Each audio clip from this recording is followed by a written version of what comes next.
What she said is absolutely true. That's Paul Wesley reacting to Nina Dobrev's claims they once despised each other while filming The Vampire Diaries. Paul and I didn't get along at the beginning of the show. I respected Paul Wesley.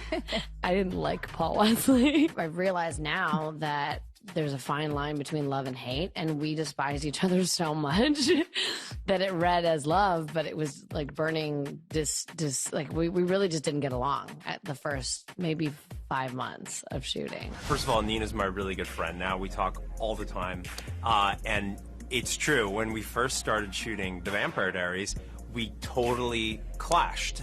We didn't creatively, it just wasn't in sync. The fans would never have known that, but we're basically driving each other insane. And then after a few seasons, we developed this absolute mutual love. And I actually think that my best friendships always come from like this kind of like evolution. And so now I just adore her. She adores me.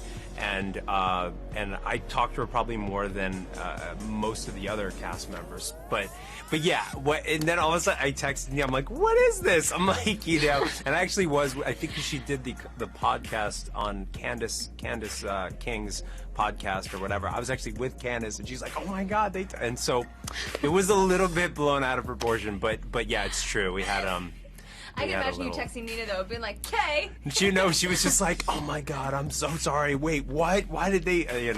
But no, it's true. It's true. But our and I think the reason people were surprised because it was sort of like the pillar of the love story, I suppose, in the first few seasons or whatever. And I think people were like, what do you mean they didn't get along?